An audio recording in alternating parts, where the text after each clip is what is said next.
Salam semua para tetua, jumpa lagi bersama Mimin, di channel Alurmu. Semoga para pendengar Alurmu selalu senantiasa dinaungi kebahagiaan, kesehatan, serta rezeki yang cukup. Oke, Mimin langsung lanjut ceritanya. Selamat mendengarkan, dan hidupkan imajinasi para tetua. Cerita pun dimulai.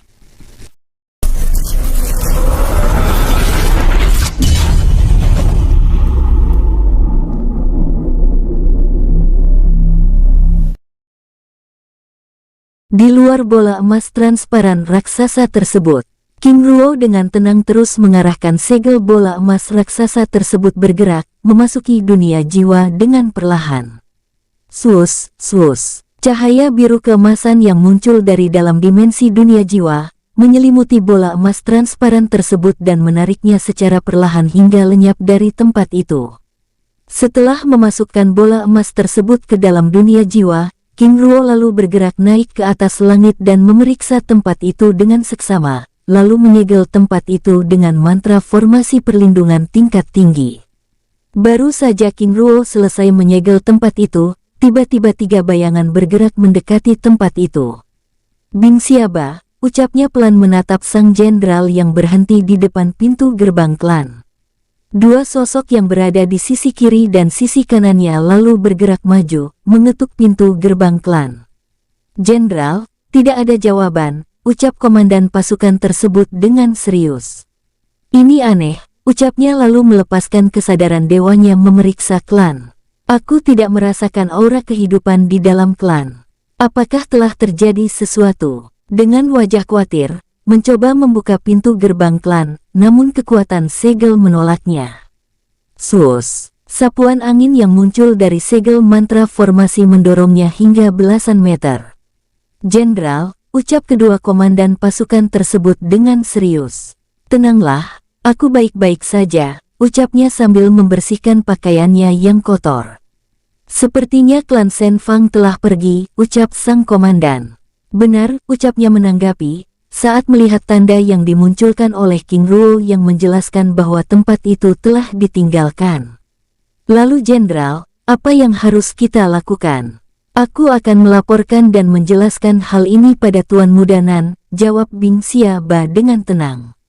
Baik, jenderal, dengan hormat. Baik, mari kita ke istana kota dan beristirahat, ucap Bing Xiaba dengan tenang, lalu meninggalkan tempat itu. Setelah Bing Xiaba dan kedua komandannya pergi, King Ruo lalu ikut bergerak pergi, meninggalkan tempat itu dengan perlahan. Sus, sus, sosoknya bergerak di atas langit kota Langxi dengan tenang. Setelah selesai memeriksa keadaan kota itu, King Ruo lalu keluar dari mantra formasi perlindungan langit kota, dan menyegel kota itu dengan mantra formasi tingkat tinggi. Bagaimana juga, kota ini sudah memberikan tempat pada Luo Jingqi dan anggota klan batinnya.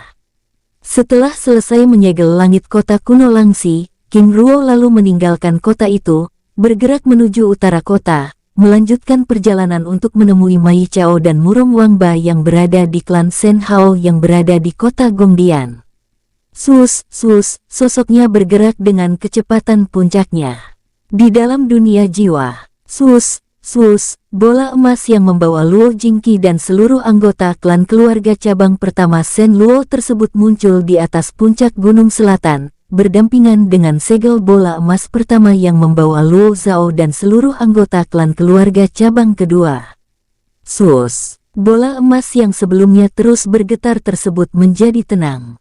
Laier, ini, ucap Luo Xi dan dengan serius. Paman, ini artinya kita benar-benar sudah berada di dalam cincin penyimpanan penguasa muda, jawab Luo Jiaolai berbohong. Tapi apakah ini tidak terlalu berisiko? Tanya Luo Wonin dengan serius. Maksud paman? Tanya Luo Jiaolai dengan heran. Laier, apakah kita benar-benar aman? Dengan wajah serius. Tentu saja, apakah paman meragukan cakram emas langit Ling? Tanya Luo Jiaolai, membuat Luo Wonin terdiam. Laier, jika demikian bagaimana dengan latar belakang penguasa muda? Bagaimana dia bisa menggunakan teknik terlarang klan kuno tersebut?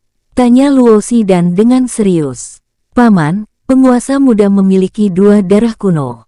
Dari pihak ayah dia adalah cucu langsung dari yang abadi Sen Guoshi King Fengbao, sedangkan dari pihak ibu, dia adalah cucu pertama dari putri Sen Guoshi Ling Yun, putri tunggal patriark Sen Guoshi Ling Zong, jawab Luo Jiaolai menjelaskan, membuat mereka ternganga. Tidak heran dia dapat menggunakan mantra formasi cakram emas langit Ling, ucap Luo Ri.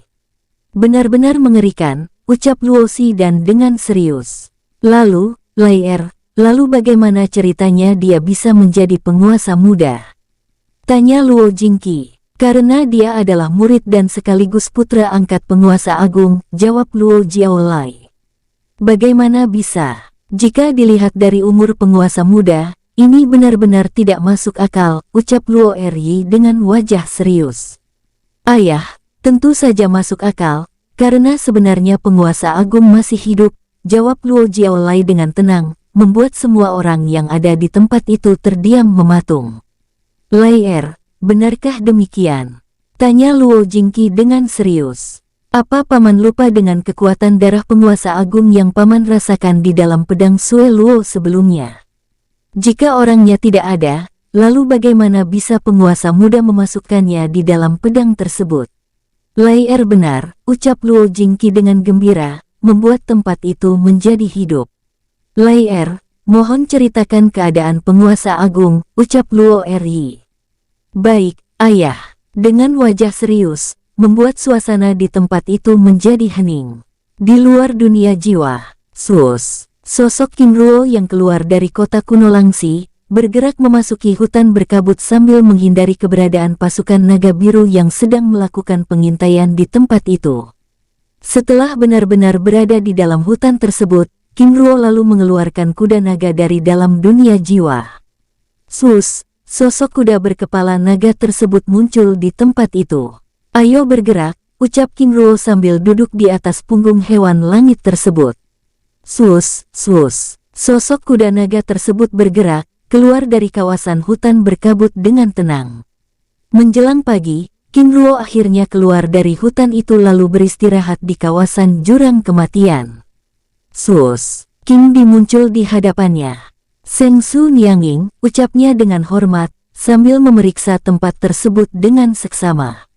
Jurang kematian, ucapnya, lalu menatap King Ruo dengan serius. King Di, kamu mengenali tempat ini? Benar, Seng Su Nianxing, jawabnya dengan hormat. Lalu, apa yang kamu ketahui dari tempat ini? Tempat ini adalah wilayah kekuasaan Santu hewan buas hitam yang menyerupai ular berkepala 3, yang merupakan hewan buas bumi yang sangat licik, ucap King Di, membuat King Ruo segera mengeluarkan segel bola emas dari dalam cincin penyimpanannya. Bola emas sebesar kepala orang dewasa yang menyegel ular hitam berkepala 3 tersebut muncul di hadapan King Di. Seng Su Nianging, ini, menatap King Ruo dengan serius. Aku menangkapnya di istana kota Langxi, ucap King Ruo menjelaskan sosok ular hitam berkepala 3 tersebut dengan detail. Seng Su Nianxing, dia adalah Santu, dan aku pernah hampir mati karena serangan racun api hitamnya. Ular berkepala 3 ini adalah tipuannya, ucap King Di dengan serius. Tipuan, benar, penguasa. Kepalanya bagian tengah sebenarnya berwujud kepala naga hitam, sedangkan kepala bagian kiri dan kepala bagian kanannya berwujud kepala serigala. Ini menarik, ucap King Ruo sambil melepaskan tekanan yang begitu luar biasa pada segel bola emas tersebut, membuat hewan berkepala 3 yang ada di dalamnya tersebut begitu gelisah. Tuan, ucapnya terbata, menahan tekanan yang hampir meremukkan tubuhnya. Sosoknya berubah, menampilkan wujud aslinya dengan kepala naga hitam di bagian tengah dan kepala serigala di cabang kiri dan cabang kanan. Tuan, ampun Tuan, menahan penindasan King Ruo yang masih belum berakhir. Apakah kamu mengenalinya? Tanya King Ruo. Seng Su Nianxing, dia telah membunuh puluhan ribu mungkin jutaan orang, mana mungkin dia mengenaliku, ucap King Di, saat menatap hewan buas yang sedang mematung tersebut. Oh, ternyata dia telah membunuh banyak orang, ucap King Ruo sambil melepaskan kekuatan penuhnya untuk membunuh hewan buas tersebut. Seng Su Nianxing, tunggu. Dengan wajah serius, King Di, Ada apa? Seng Su Nianging, Santu juga dikenal sebagai makhluk 1000 wajah. Kekuatan darahnya adalah sumber daya berharga, karena dapat digunakan sebagai teknik penyamaran, dan yang terpenting dia adalah hewan buas bumi yang mengetahui keberadaan tanah suci tikus emas abadi, ucap King Di. Tanah suci tikus emas abadi. Benar, Seng Su Nianging, dirumorkan sebagai tempat organisasi tanda dewa berada, jawab King Di membuat King Ruo begitu terkejut. Santu, apakah benar demikian? Tanah suci tikus emas abadi, aku tahu tuan, tapi mengenai organisasi tanda dewa itu aku tidak tahu. Jawabnya dengan terbata. King Ruo menganggukkan kepala, lalu memasukkan segel bola emas tersebut ke dalam cincin penyimpanannya. Sekarang aku mengerti, sepertinya dia memiliki banyak rahasia, ucap King Ruo dengan tenang. Maksud, Seng Su Nianxing. King Di, Santu adalah hewan buas abadi tingkat 2, tetapi masih mau menghambakan diri pada Tuo Bajiatan yang lebih lemah darinya. Apakah kamu merasa hal ini tidak aneh? Seng Su Nianxing benar, dengan kekuatannya, sangat mustahil dia mau menghambakan diri. Itu artinya dia telah menyinggung banyak kekuatan dan bersembunyi di kota ini. Benar, ucap King Ruo. Seng Su Nianxing, apa rencana kita selanjutnya? Kita akan melanjutkan perjalanan menuju kota Gongdian, jawab King Ruo. Baik, Seng Su Nianxing, ucapnya dengan hormat. 2 jam kemudian, setelah memulihkan diri di tempat itu, King Ruo lalu membawa King Di melanjutkan perjalanan. Sus, sosok mereka bergerak meninggalkan tempat itu dengan tenang, lalu bergerak menuju utara dengan tenang. Di dalam cincin penyimpanan King Ruo. Di dalam segel bola emas, Santu, ular berkepala naga dan serigala tersebut tampak begitu gelisah. Seng Su Nianging, itu artinya dia dari aula suci Sen Guo Shiking, tidak heran kekuatannya begitu mengerikan. Bisa berurusan dengan klan dewa awal, ini benar-benar sial, ucapnya menggerutu, sambil mencari cara untuk keluar dari segel bola emas tersebut. Di dalam dunia jiwa, puncak gunung selatan dunia jiwa. Di dalam segel bola emas keluarga cabang pertama, cerita Luo Jiaolai terus berlanjut dengan rencana besar King Ruo yang sedang membangun kekuatan Sen Luo Terah pertama. Ayah, paman, selain sedang mengumpulkan kembali klan pelayan, dan membangun kediaman klan Sen Zengyin di kota bunga semi selatan, penguasa muda juga sedang membangun kediaman Sen Luo yang agung di gunung terlarang Nanjin, ucap Luo Jiaolai. Apa? Gunung terlarang Nanjin? Benar paman, apakah ada yang salah? Lai gunung terlarang Nanjin adalah gunung kuno kelahiran elang emas, bahkan dirumorkan bahwa leluhur agung Sen Sandian Luo saja tidak ingin memasuki tempat itu, karena kekuatan yang ada di dalam gunung tersebut, ucap Luo Jingqi dengan serius. Luo Jiaolai tersenyum santai. Namun bukan berarti gunung tersebut tidak bisa ditaklukkan, bahkan saat ini sudah ada Patriark Murong Wende, Saudara Tuhai, Saudara Husan dari klan Sen Chie, dan Tuan Muda King Yongjun yang sedang membangun istana kekaisaran di kawasan luar wilayah terlarang gunung, dan penguasa muda ingin kita langsung bergabung di tempat itu. Kata-kata Luo Jiaolai membuat Luo Jingqi saling berpandangan. Dapat menaklukkan gunung terlarang Nanjin. Lai jika demikian seberapa kuat penguasa muda? Tanya Luo Sidan. Menurutku sangat kuat, karena saat menaklukkan gunung Nanjin, penguasa muda harus berhadapan dengan penguasa Ying Huai, elang emas abadi tingkat 4, dan melawan belasan hewan buas abadi lainnya, jawab Luo Jiaolai membuat semua orang yang ada di tempat itu ternganga. Sangat kuat. Tidak heran saat itu penguasa muda bahkan mengatakan hanya hewan buas abadi tingkat 2, ucap Luo Ri, mengingat kata-kata yang King Ruo ucapkan saat berada di halaman istana klan. Akhirnya Sen Luo bangkit kembali, ucap Luo Jingqi dengan yakin, menatap semua orang dengan gembira. Di tempat lain, segel bola emas keluarga cabang kedua. Luo Zhao yang duduk di antara para tetua klan, juga sedang menjelaskan banyak hal mengenai rencana King Ruo, serta menjawab pertanyaan semua orang yang diajukan padanya. Di luar dunia jiwa, bola emas transparan yang membawa King Di dan King Ruo, terus bergerak menuju wilayah perbatasan Kekaisaran Shen Sang dengan wilayah Kekaisaran Shen Luo dengan kecepatan puncaknya. 2 hari kemudian, menjelang sore, mereka akhirnya tiba di wilayah perbatasan Kekaisaran Shen Sang. Seng Su Nianging, saat melewati rantai pegunungan hijau raksasa itu, kita akan memasuki wilayah netral Gongdian, ucap King Di. Baik, ucap King Ruo sambil bergerak dengan tenang. Pada saat melintasi rantai pegunungan hijau tersebut, tiba-tiba King Ruo dan King Di melihat ratusan prajurit bergerak memasuki hutan pegunungan dengan tergesa-gesa.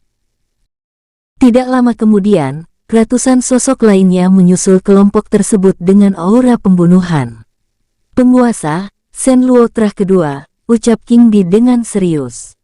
Benar, sepertinya mereka sedang memburu kelompok berjubah biru gelap tersebut. Apakah kamu tahu mereka? Tidak, Seng Su Nianging, jawab King Di dengan jujur. Dalam waktu singkat, tiba-tiba pertempuran pun terjadi. Duar, ledakan dahsyat pertempuran mengguncang rantai pegunungan hijau tersebut dengan hebat. Siapa mereka hingga bisa berurusan dengan pasukan elit dari Istana Loyang? Seng Su Nianxing, apa rencana kita? Tanya King Di. Kita akan mencari tahu, jawab King Ruo sambil bergerak menuju pusat pertempuran tersebut. Baik, Seng Su Nianging, ucap King Di sambil bergerak menyusul King Ruo dengan penuh semangat. Duar, ledakan dahsyat serangan petir hitam tak beraturan, beradu dengan serangan tapak dan tebasan senjata dari kelompok berjubah biru gelap. Sus, kubah emas muncul, menutup kawasan tersebut. Siapa itu? Ucap pemimpin pasukan dari klan Shen Luo Trah kedua dengan serius, mencoba mencari sosok King Ruo yang menyegel tempat itu, sambil menghentikan serangan mereka. Sosok King Ruo muncul di hadapan pemimpin kelompok tersebut, menatapnya dengan tajam, lalu mengedarkan pandangannya pada semua orang. Kalian membuat kekacauan dengan sembarangan. Apakah kalian pikir ini kawasan bebas? Plak, tamparan keras King Ruo menghancurkan kepala pimpinan pasukan tersebut dan menjatuhkan tubuhnya. Jenderal, ucap ratusan prajurit elit klan Shen Luo Trah kedua itu panik. Sangat kuat, tamparannya langsung membunuh semi-abadi tingkat 8 tahap puncak, ucap pemimpin pasukan jubah biru gelap dengan tubuh bergidik. Beri aku alasan, menatap kelompok berjubah biru gelap tersebut dengan tajam. Tuan, aku Zhou Zelu, terpaksa membawa orang-orangku melarikan diri ke tempat ini karena mereka. Tapi Tuan, mereka merusak tambang giok merah milik kami. Ucap komandan pasukan elit klan Shen Luo Trah kedua memotong kata-kata Zhou Zelu. Jangan suka menyela pembicaraan, ucap King Ruo dengan kesal. Tebasan cahaya perak membelah tubuh komandan pasukan tersebut dan menewaskannya. Membuat ratusan prajurit lainnya langsung mematung. Tuan Zhou Zelu, bicaralah, ucap King Ruo. Tuan, sebenarnya tambang batu giok itu milik klan kami, tapi pihak Kekaisaran Shen Luo mengambilnya. Dengan alasan untuk membangun istana baru Kekaisaran, jawab Zhou Zelu. Apakah benar demikian? Tanya King Ruo sambil menatap prajurit elit Kekaisaran Shen Luo Trah kedua tersebut dengan tajam. Itu tidak benar, Tuan. Kami menyita tambang tersebut karena mereka tidak pernah memberi upeti, jawab sosok lainnya yang merupakan komandan kedua dalam pasukan tersebut. King Ruo menganggukkan kepalanya. Untuk kalian dari pasukan Istana Loyang, jika ingin pergi, serahkan cincin penyimpanan kalian dan hancurkan tingkat kultivasi kalian hingga ke tingkat kultivator spiritual, ucap King Ruo dengan serius sambil melepaskan aura penindasan abadi dari tubuhnya. Oh tidak, Tuan, apakah ini? Lakukan, atau kalian tidak memiliki kesempatan untuk pergi. Ucap King Di dengan serius, membuat ratusan prajurit elit yang berada di tingkat 4 hingga tingkat 5 semi-abadi itu mulai menangis. Saudara, kehilangan tingkat kultivasi masih dapat diperbaiki. Lakukan sekarang dan kita harus pergi, ucap sang komandan mengingatkan pasukannya.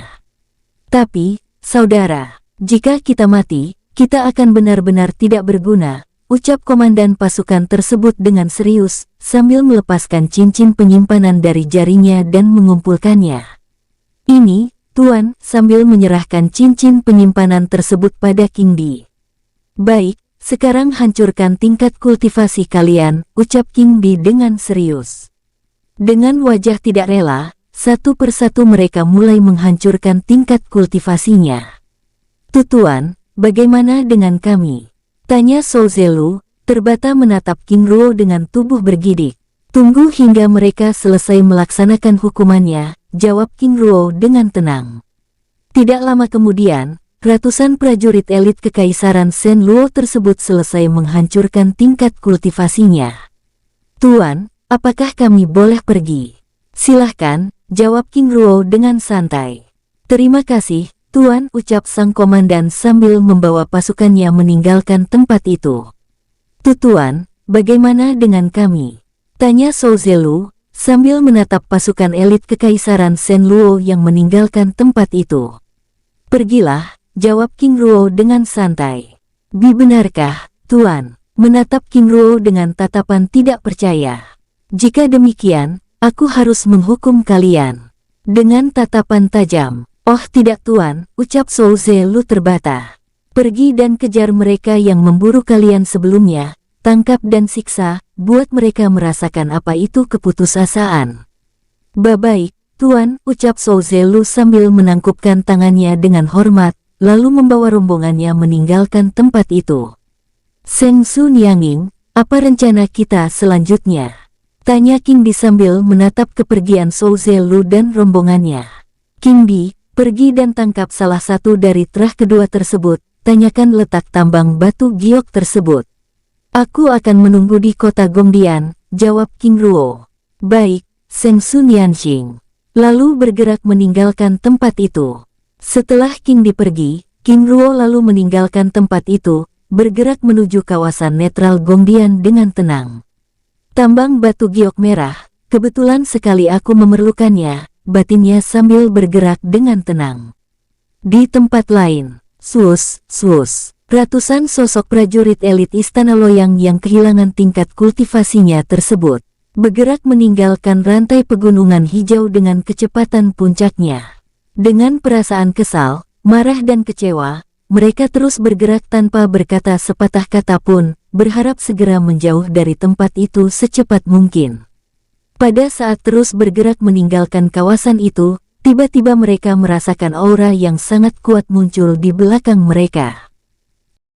Oh tidak, itu Zhou Zelu, ucap mereka panik. Saudara, bagaimana ini? Sambil terus bergerak dengan kecepatan puncaknya. Bagaimana mereka bisa bebas? Oh tidak, ucap semua orang panik, saat aura itu semakin dekat. Kita harus memisahkan diri, dan salah satu dari kita harus selamat, ucap sang komandan, bergerak ke berbagai arah untuk menyelamatkan diri. Sus. Zhou Zelu dan rombongan muncul, bergerak ke berbagai arah untuk menangkap mereka. King Di yang mengikuti Zhou Zelu dan rombongannya muncul di tempat itu, memanfaatkan kekacauan tersebut untuk menangkap salah satu dari pasukan elit Istana Loyang tersebut. Sosoknya meraih salah satu dari mereka, lalu meninggalkan tempat itu. Di tempat lain, King Ruo terus bergerak memasuki kawasan bebas Gongdian dengan tenang. 15 menit kemudian, King Ruo akhirnya melihat kota besar berbenteng yang bercahaya di puncak gunung batu raksasa. Sosoknya terus bergerak di kegelapan malam dengan tenang, hingga akhirnya tiba di atas langit kota itu. Sosoknya berhenti di tempat itu, memeriksa suasana kota tersebut dengan tenang. 30 menit kemudian, King Di akhirnya tiba di tempat itu. Sosoknya muncul di hadapan King Ruo. Sheng Su Niangning, ucapnya dengan hormat. King Di, bagaimana? Tanya King Ruo. Sheng Su Niangning, tambang batu gioknya berada di kawasan terlarang Gunung Yuhong, 500 km barat dari kota ini. Baik, beristirahatlah. Aku akan menemui Mai Chao dan Murong Wangba, ucap King Ruo, sambil membuka gerbang dimensi dunia jiwa. Baik, Sheng Su Nianxing lalu memasuki dunia jiwa. Setelah King Di kembali ke dalam dunia jiwa, King Ruo lalu memasuki kota Gongdian, melewati mantra formasi perlindungan langit kota tersebut dengan tenang. Sosoknya lenyap dari langit kota tersebut. Di taman belakang istana klan Shen Hao.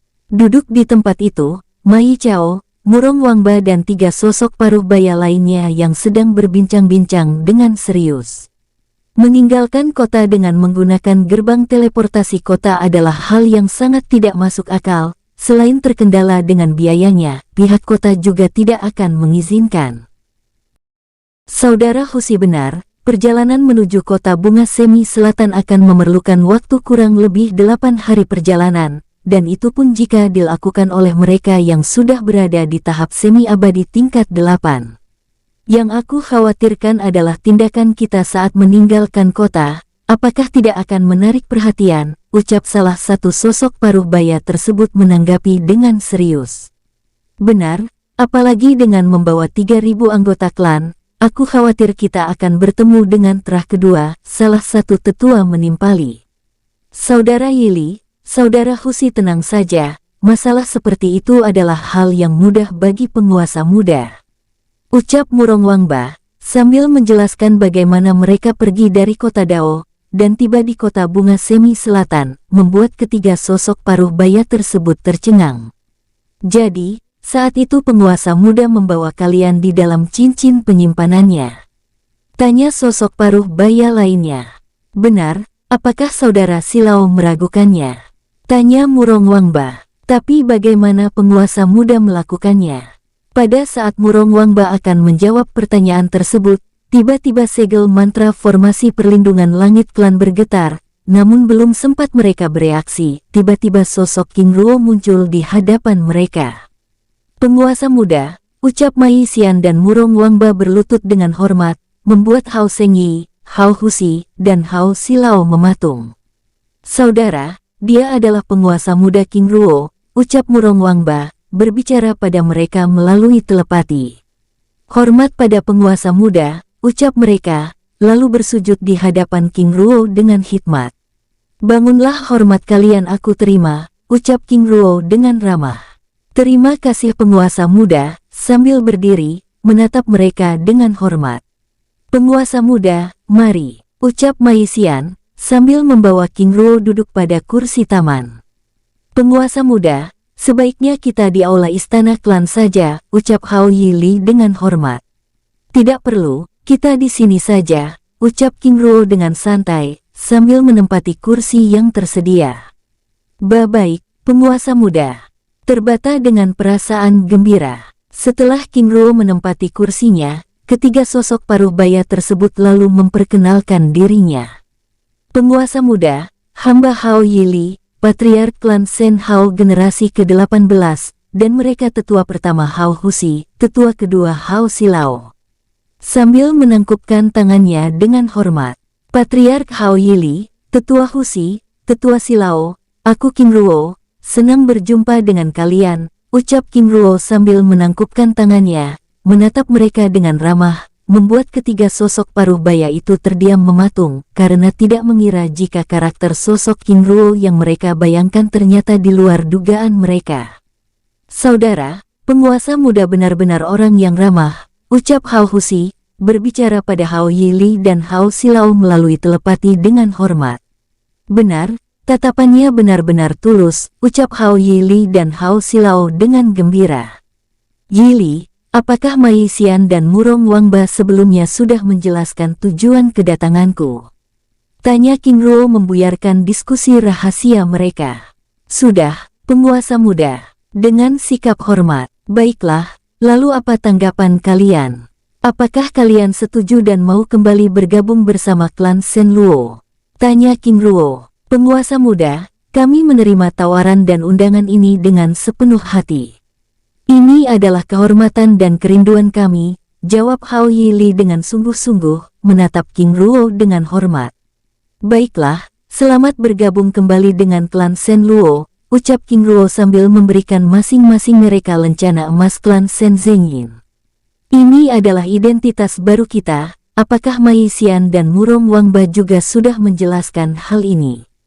Sudah, penguasa muda. Dengan hormat. Baik. Sekarang aku ingin beristirahat, kita akan meninggalkan klan besok pagi, ucap King Ruo. Baik, Penguasa muda, jawab mereka dengan hormat. Penguasa muda, mari, ucap Hao Yili dengan hormat, lalu membawa King Ruo menuju kediaman khusus tamu kehormatan. Saudara, apa rencana kita selanjutnya? Tanya Hao Husi, sambil menatap Hao Yili yang membawa King Ruo meninggalkan tempat itu. Sebaiknya kita menunggu saudara Yili kembali, jawab Mai Xian. Baik, di tempat lain. King Ruo dan Hao Yili memasuki halaman kediaman tamu kehormatan, lalu terus bergerak memasuki kediaman tersebut. Silakan penguasa muda. Sambil membuka pintu kamar, mempersilakannya dengan hormat. Baik, terima kasih. Yili sampaikan pada semua orang bahwa kita akan meninggalkan klan besok pagi. Ucap King Ruo dengan ramah, lalu memasuki ruangannya. Baik, penguasa muda. Setelah menutup pintu kamar, Hao Yili lalu meninggalkan tempat itu. Setelah Hao Yili pergi, King Ruo lalu menyegel tempat itu dengan mantra formasi perlindungan tingkat tinggi. Akhirnya bisa beristirahat, ucapnya lalu memasuki dunia jiwa, bersamaan dengan bola emas cakram langit Ling menyegel dimensi dunia jiwa. Di tempat lain, taman belakang istana klan Shen Hao. Saudara, ucap Hao Husi menyambut kedatangan Hao Yili. Apakah ada perintah dari penguasa muda? Tanya Mai Xian. Benar, jawab Hao Yili, sambil menjelaskan perintah King Ruo pada mereka. Baik, ucap mereka lalu bergerak menuju halaman istana klan, untuk mengumpulkan semua orang. Di tempat lain, di dalam dunia jiwa, King Ruo muncul di istana emas, mendapati King Ling sedang berkultivasi di aula istana dengan tenang. Ling Er benar-benar bekerja dengan keras, batinnya. Setelah memastikan keadaan King Ling, King Ruo lalu mengunjungi King Lian An yang sedang diasuh oleh Yin Rongyu. Sosoknya muncul di depan pintu kamar Yin Rongyu yang berada di belakang kamar utama di dalam istana emas tersebut. Rongyu, ucap King Ruo mengetuk pintu kamar dengan pelan. Tidak lama kemudian, pintu kamar terbuka. Penguasa. Sambil berlutut di hadapan King Ruo dengan hormat. Bangunlah, apakah An Er? Sudah tidur penguasa? Sambil mempersilahkan King Ruo memasuki ruangan. Terima kasih, ucap King Ruo dengan tenang, lalu memasuki ruangan, mendapati King Lian An yang tertidur pulas. An Er, maafkan ayah, batinnya, menatap King Lian An dengan hangat, lalu mengecup keningnya dengan lembut. Rongyu, bagaimana perkembangannya? Sambil menghampiri Yin Rongyu yang berada di depan pintu kamar. Baik, penguasa, bahkan kini nona kecil juga sudah mulai belajar berbicara, jawab Yin Rongyu, membuat mata King Ruo berkaca-kaca. Setelah membicarakan banyak hal mengenai perkembangan King Lian An, King Ruo lalu undur diri dari tempat itu untuk pergi ke kamarnya. Rongyu, aku pergi dulu, mohon jaga An Er. Baik, penguasa. Dengan sikap hormat dan bersungguh-sungguh. Setelah King Ruo pergi, Yin Rongyu lalu menutup pintu kamarnya, dan berjaga di sisi King Lian An. Di tempat lain, King Ruo akhirnya berada di dalam kamarnya, membersihkan diri lalu beristirahat. 3 jam kemudian, King Ruo lalu meninggalkan istana emas bergerak menuju puncak gunung selatan dunia jiwa, memastikan keadaan 2 segel bola emas yang berada di tempat itu. Penguasa, ucap Long Yuwei, yang berjaga di tempat itu, menyambut kedatangan King Ruo dengan hormat. Yuwei, bagaimana keadaan segel bola emas ini, apakah ada masalah? Tanya King Ruo dengan tenang. Tidak ada penguasa, segel bola emas ini baik-baik saja, jawab Long Yuwei menjelaskan, sambil berbincang-bincang santai. Setelah membicarakan banyak hal mengenai segel bola emas itu, King Ruo lalu meninggalkan tempat itu. Bergerak menuju penjara barat. Sosoknya terus bergerak dengan tenang, memeriksa setiap tempat yang dilewatinya dengan seksama, hingga akhirnya tiba di halaman penjara barat. Penguasa, ucap si Pian yang sedang berjaga di tempat itu menyambut kedatangannya dengan hormat. Pian, beristirahatlah, tidak ada yang perlu kamu khawatirkan mengenai para tawanan, karena mereka tidak akan bisa keluar dari tempat ini, ucap King Ruo dengan ramah. Tapi penguasa, bagaimana jika mereka bunuh diri? Tenanglah, Kekuatan jiwa mereka telah tersegel oleh rantai jiwa, itu artinya mereka berada di bawah kendaliku. Baik penguasa, menangkupkan tangannya dengan hormat, lalu meninggalkan tempat itu.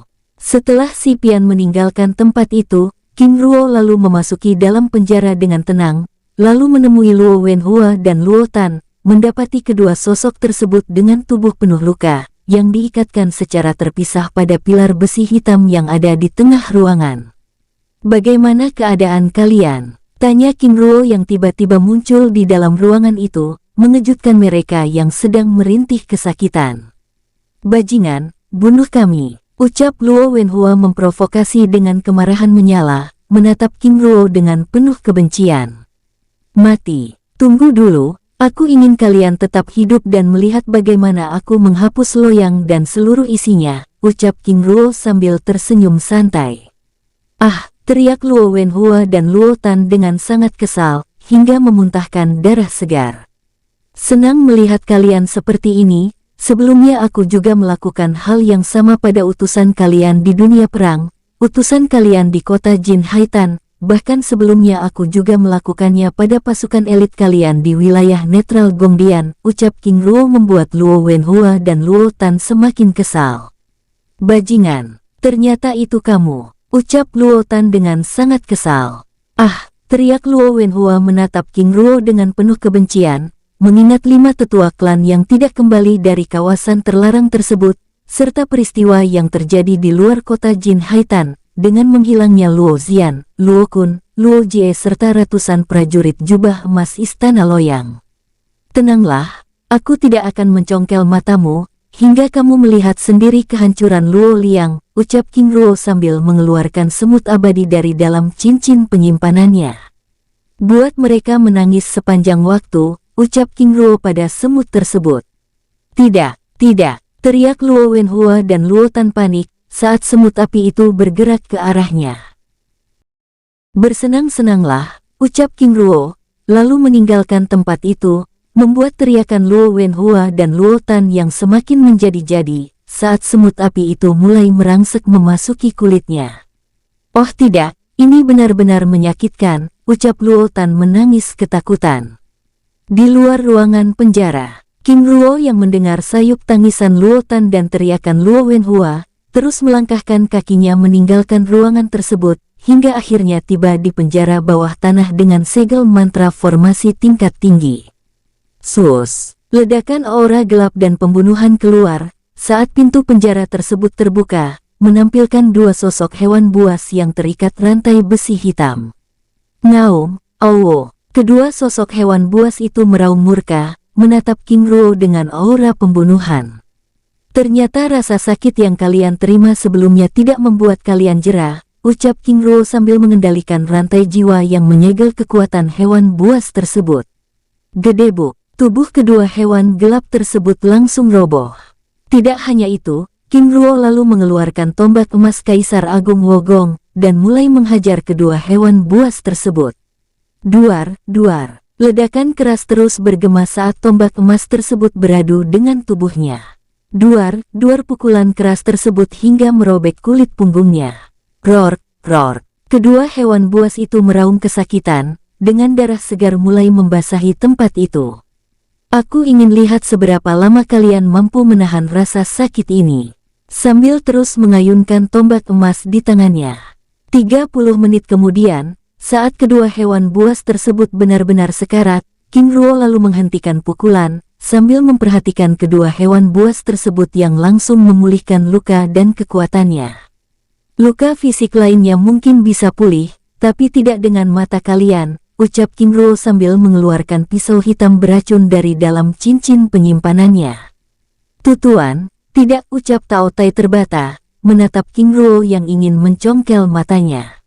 "Oh ternyata kamu bisa bicara," ucap King Ruo sambil mengalihkan pandangannya pada Tao Wu yang juga tampak ketakutan. King Ruo yang akhirnya dapat melihat ketakutan dari mata kedua hewan buas itu, akhirnya mereka tenang. Apakah kelemahan mereka ada pada matanya? Membatin, sambil menghampiri Tao Wu, berpura-pura hendak menusukkan mata hewan buas tersebut. "Tuan, Aku menyerah Tuan, ucap Tao Wu tersebut dengan ketakutan. Aku tidak mengerti apa itu menyerah, ucap King Ruo sambil mendekatkan pisau beracun pada mata Tao Wu tersebut. Aku akan patuh, Tuan, ucapnya sungguh-sungguh dengan tubuh gemetar. Patuh. Benar, Tuan. Aku akan melakukan semua perintah Tuan, ucapnya dengan sungguh-sungguh. Tapi apa jaminannya? Tolong, Tuan jauhkan dulu pisau ini dari mataku, ucapnya memohon. Baik, ucap King Ruo sambil menjauhkan pisau hitam tersebut. Tuan, kekuatan jiwa kami sudah Tuan segel, itu artinya kami sudah berada di bawah perintah Tuan. King Ruo terdiam sesaat, menganggukkan kepalanya, lalu menatap Tao Tai yang masih terdiam dengan tajam. Tuan, aku juga. Dengan sungguh-sungguh. Baiklah, ini adalah peringatan pertama dan terakhir. Jika kalian mencoba tidak patuh dan berperilaku tidak sopan padaku, maka aku akan mencongkel kedua mata kalian, ucap King Ruo dengan tatapan dingin. Baik, Tuan. Baik, aku pergi dulu, ucap King Ruo sambil menggerakkan tangannya, melepaskan rantai besi hitam yang melilit tubuh kedua hewan buas tersebut. Terima kasih. Tuan, ucap Tao Wu menjeda kata-katanya menatap King Ruo dengan serius. Bicaralah, ucap King Ruo yang memahami tatapan mata Tao Wu tersebut. Mohon Tuan tidak mengungkapkan kelemahan kami pada orang lain, ucap Tao Tai tersebut memohon. Baiklah, ucap King Ruo lalu meninggalkan tempat itu. Terima kasih, Tuan, menatap kepergian King Ruo yang meninggalkan tempat itu. Sus, udara di dalam ruangan itu bergetar, dengan kekuatan yang berangsur-angsur kembali ke dalam tubuh mereka hingga kembali ke dalam kondisi puncaknya. Ini memalukan, ucap Tao Tai dengan perasaan dongkol, karena kelemahan mereka akhirnya diketahui oleh King Ruo. Benar, ucap Tao Wu dengan perasaan sedih. Lalu saudara, apa yang harus kita lakukan? Tanya Tao Tai. Tidak ada pilihan, kita harus mematuhi perintahnya. Dengan karakternya dia tidak akan berbicara dua kali, jawab Tao Wu. Saudara, benar, dengan kekuatannya, bisa-bisa dia akan memburu seluruh anggota klan yang ada, ucap Tao Tai tersebut sambil memulihkan kekuatannya. Di luar pintu penjara, King Ruo yang masih belum beranjak dari tempat itu, mendengar semua percakapan kedua hewan buas tersebut tersenyum santai. Ternyata selama jutaan tahun, rahasia mereka benar-benar terjaga, tapi rasa sakit tetaplah menjadi ketakutan semua makhluk batinnya. Lalu meninggalkan tempat itu, bergerak menuju Istana Naga Emas untuk memeriksa keadaan Gao Li dan Gao Kun. Setelah memeriksa keadaan kedua guai tersebut, King Ruo lalu bergerak menuju Villa Bambu Emas. Sosoknya bergerak dengan tenang, sambil memeriksa setiap tempat yang dilewati dengan seksama, hingga akhirnya tiba di halaman Villa Bambu Emas. Di Villa Bambu Emas, sambil menunggu pagi tiba, King Ruo lalu mulai mengolah sumber daya yang diperolehnya, serta sumber daya dari ratusan cincin penyimpanan prajurit elit Istana Loyang. Tanpa terasa, pagi pun tiba. Saat hari benar-benar terang, King Ruo lalu mengakhiri pekerjaannya. Setelah membersihkan diri dan beristirahat sejenak, King Ruo lalu keluar dari dalam dunia jiwa. Pada saat keluar dari kediaman tersebut, King Ruo mendapati Hao Yili yang sudah menunggu di halaman. Selamat pagi, penguasa muda. Sambil berlutut dengan hormat, berdirilah, maaf membuat menunggu, ucap King Ruo dengan ramah. Terima kasih, penguasa muda. Sambil berdiri, baiklah, mari kita temui mereka, ucap King Ruo. Mari, penguasa muda, memimpin jalan meninggalkan tempat itu. Penguasa, ucapnya dengan ragu. Bicaralah, ucap King Ruo dengan tenang. Penguasa muda, setelah kita pergi, bagaimana dengan tempat ini? Aku akan menyegelnya, dan menjadikannya sebagai tempat singgah, ucap King Ruo. Baik, penguasa muda. Sambil berbincang-bincang santai, di tempat lain, halaman istana klan Shen Hao. Di tempat itu telah hadir Hao Husi, Hao Silao, Mai Xian, Murong Wangba dan anggota klan yang terus berdatangan. Satu persatu mereka terus berdatangan hingga akhirnya semua anggota klan Shen Hao berkumpul di tempat itu. Tidak lama kemudian, saat semua orang telah berkumpul, King Ruo dan Hao Yili tiba di tempat itu.